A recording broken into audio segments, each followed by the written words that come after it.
Hello hi നമസ്കാരം. എല്ലാവർക്കും സുഖമാണെന്ന് വിചാരിക്കുന്നു. ഞാൻ കവിത.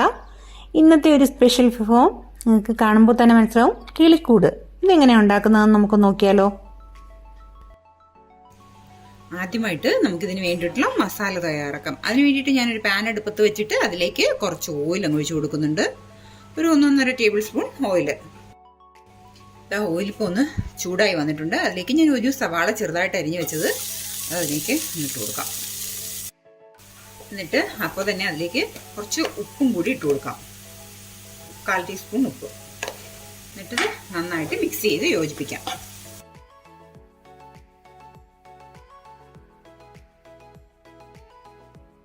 അതിലേക്കൊരു 1/4 ടീസ്പൂൺ ഇഞ്ചി വെളുത്തുള്ളി പേസ്റ്റും കൂടി നമുക്കൊന്ന് ഇട്ട് കൊടുക്കാം.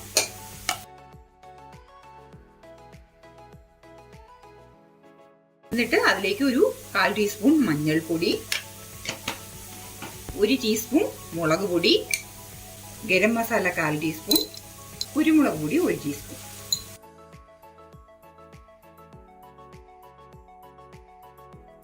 ഇതിലേക്ക് ഞാൻ ഒരു വലിയ പൊട്ടറ്റോ പൊടിച്ചെടുത്ത് വെച്ചിട്ടുണ്ട്. കുക്കറിൽ വെച്ച് വേവിച്ച് കൈകൊണ്ട് ഉടച്ചെടുത്ത് വെച്ചിട്ടുണ്ട്. അതിനെ അതിലേക്കൊന്ന് ഇട്ട് കൊടുക്കാം. വലിയ പൊട്ടറ്റോ ആയിരുന്നു. ചെറിയ പൊട്ടറ്റോ ആണെങ്കിൽ 2 പൊട്ടറ്റോ എടുക്കണം. പിന്നെ സ്നാക്സിൻ്റെ അളവനുസരിച്ചിട്ട് നിങ്ങൾക്ക് സ്നാക്സ് എത്ര വേണമെന്ന് വെച്ചാൽ അതനുസരിച്ചിട്ട്.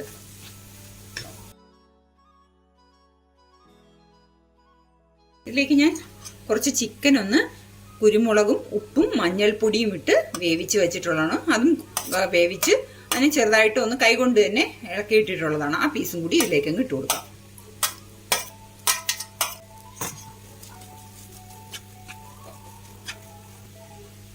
കുറച്ച് മല്ലിയിലയും കറിവേപ്പിലയും ഇട്ടെടുത്തിട്ടുണ്ട്.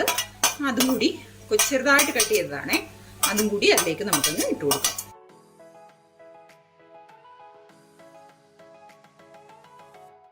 ഞാനിപ്പോൾ ഇവിടെ എടുത്ത് വെച്ചിട്ടുണ്ട്. ഇതിപ്പോൾ ഒരുവിധം കൈകൊണ്ട് പിടിക്കുന്ന രീതിയിൽ തണുത്തിട്ടുണ്ട്.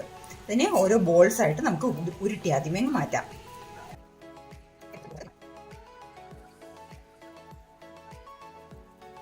ഞാൻ ഇവിടെ കുറച്ച് ബ്രെഡ് ക്രംസ് എടുത്ത് വെച്ചിട്ടുണ്ട്. പിന്നെ കുറച്ച് മൈദമാവ് കലക്കി വെച്ചിട്ടുണ്ട്. ലൂസായിട്ട് ഇങ്ങനെ കലക്കി വെച്ചിട്ടുണ്ട്. പച്ചവെള്ളം കൊണ്ട് തന്നെ കലക്കി വെച്ചിട്ടുണ്ട്.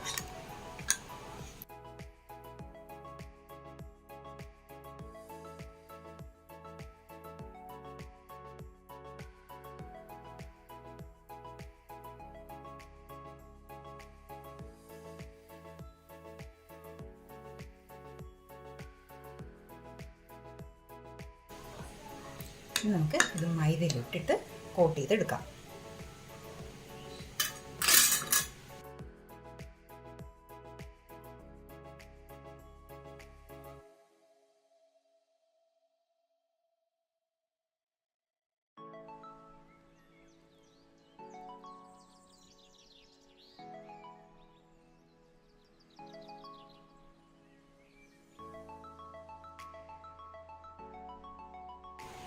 എന്നിട്ട് നമുക്ക് ബ്രെഡ് ക്രംസിലോട്ട് ഇട്ട് കൊടുക്കാം.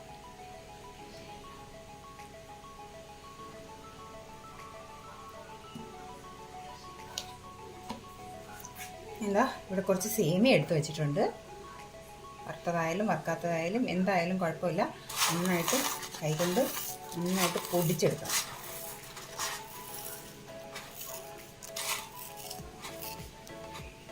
എന്നിട്ട് നമുക്ക് ഇതിനെ ഒന്ന് സേമിയയിൽ കൂടെ ഒന്ന് ഡിപ്പ് ചെയ്തെടുക്കാം.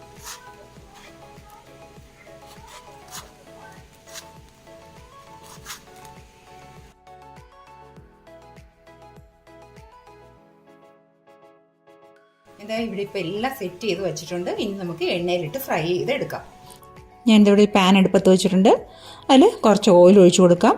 ഓയിലൊന്ന് ചൂടായി വരുന്ന സമയത്ത് നമുക്ക് ഇത് സെറ്റ് ചെയ്ത് വെച്ചേക്കുന്ന ഇതങ്ങ് ഇട്ട് കൊടുക്കാം. ഇത് തിരിച്ചു മറിച്ചുവിട്ട് വേവിച്ചെടുത്തതിന് ശേഷം അടുത്ത ബാച്ചും ഇതേപോലെ തന്നെ നമുക്ക് ഇട്ടെടുക്കാം. ഇത് ഞാനിവിടെ കുറച്ച് കാടമുട്ട എടുത്ത് വെച്ചിട്ടുണ്ട്. അത് വെച്ച് നമുക്ക് ഇത് സെറ്റ് ചെയ്തെടുക്കാം. കുട്ടികൾക്കൊക്കെ ഇത് വളരെയേറെ ഇഷ്ടപ്പെടും.